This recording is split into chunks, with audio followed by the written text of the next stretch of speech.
3:81 ഖുർആൻ പറയുന്നു, അള്ളാഹു പ്രവാചകന്മാരിൽ നിന്ന് കരാർ വാങ്ങിയ സന്ദർഭം ഓർക്കുക.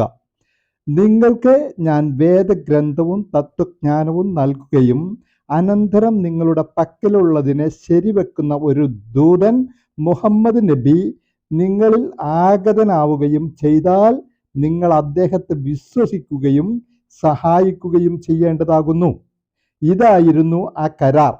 എന്നിട്ട് നിങ്ങളിത് അംഗീകരിക്കുകയും അനുസരിക്കുകയും എന്നോടുള്ള പ്രതിജ്ഞ നിറവേറ്റാനുള്ള ഉത്തരവാദിത്തം നിങ്ങൾ ഏറ്റെടുക്കുകയും ചെയ്തുവോ എന്ന് അള്ളാഹു അവരോട് ചോദിച്ചു.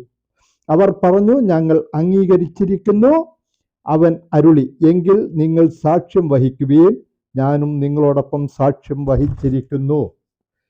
ഈ ആയത്തിൽ നിന്നും എന്താണ് മനസ്സിലാക്കേണ്ടത്?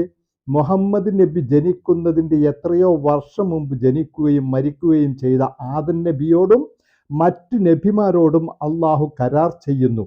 മുഹമ്മദ് നബി വന്നാൽ അദ്ദേഹത്തെ വിശ്വസിക്കുകയും സഹായിക്കുകയും ചെയ്യണം എന്നാണ് കരാർ.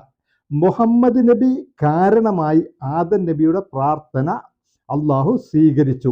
ഇതുകൊണ്ടാണ് നൂഹ് നബിയുടെ കപ്പൽ രക്ഷപ്പെട്ടത്.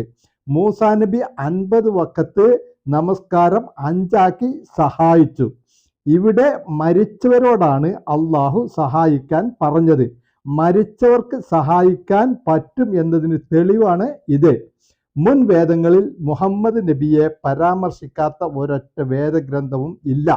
ഇതുപോലെയുള്ള ആയത്തുകൾ ഖുർആനിൽ ഇനിയും ഉണ്ട്. മുഹമ്മദ് നബിയുടെ പ്രകാശമാണ് അള്ളാഹു ആദ്യം സൃഷ്ടിച്ചത് എന്നതിന് വേറെയും തെളിവുകൾ ഉണ്ട്, വഴിയെ വരും.